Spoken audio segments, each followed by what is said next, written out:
On a chilly New York morning, Ethan Blake sat hunched over his laptop in a tiny cafe, sipping a cup of black coffee that had long gone cold. He was a struggling film student, 27, broke, and one rejection away from giving up his dream. His short films had heart, but no one seemed to care.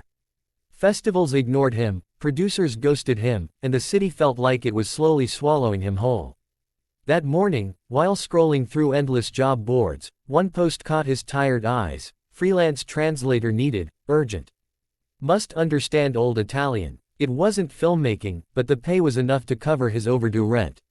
He clicked it. The email came from a company owned by Victor Marino, a billionaire known for his eccentric art collections and ruthless business style. The task seemed simple: translate a handwritten Italian journal into English within 3 days. Ethan hesitated. He barely spoke Italian, but desperation and curiosity made him hit accept. A day later, a courier arrived at his apartment with a weathered leather-bound notebook, sealed in glass. Inside was a note that read, "Translate this, and you'll be a director." The signature at the bottom, Victor Marino. Ethan laughed. Yeah, right. A billionaire promising to make me a director. Sounds like a scam, but something about the handwriting, elegant, almost cinematic, pulled him in. He opened the notebook carefully. The words were written in Old Italian, poetic yet haunting. He began translating with the help of online tools and old dictionaries. The story within the pages was strange. It spoke of a man who'd once been a filmmaker before World War II, who lost everything when his work was stolen and buried by those in power. The journal was a confession, a cry for redemption, and a map to a hidden film reel that was said to contain the soul of humanity. Ethan didn't sleep for 2 nights. He worked through the pages, connecting history, emotion, and mystery. The story became more than a translation, it became alive. On the 3rd night, the final page had a chilling line: "To the one who finishes this, seek the light beneath the lion." Ethan had no idea what that meant, but when he sent the translation back, Victor's assistant called him immediately.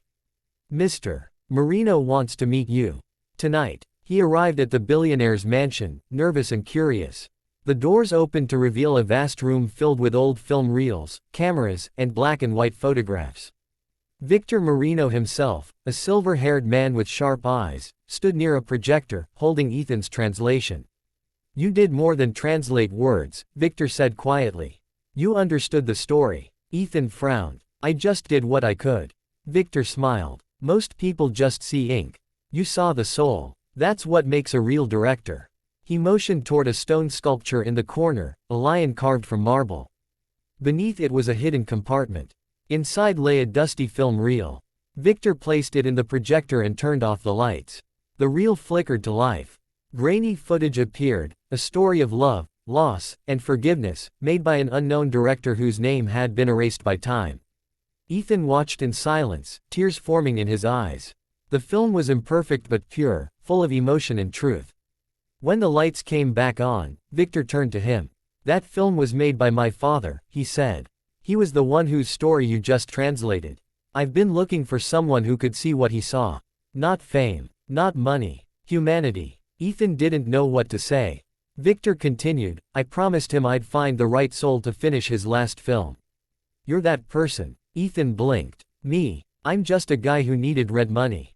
Victor chuckled softly. "And yet, you translated more than language, you translated feeling. That's the mark of a storyteller."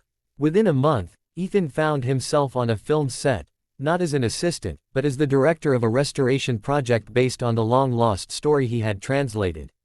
He poured his heart into every frame, honoring a man he'd never met but somehow deeply understood. When the film premiered at the Venice Film Festival, audiences stood and applauded for minutes. Critics called it a revival of soul cinema. Ethan stood backstage, overwhelmed, watching as Victor smiled proudly from the front row. Later that night, Victor placed a hand on his shoulder. "You earned this," he said. "Not by chasing success, but by chasing meaning." Ethan looked out at the crowd, tears glistening in his eyes. "All I did was translate," he said quietly.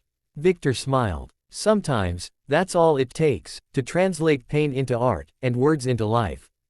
The moment felt surreal. A struggling dreamer had stumbled into history, not through luck, but through heart. Years later, when people asked Ethan how he became one of Hollywood's most soulful directors, he always smiled and said, "By translating a story that changed mine."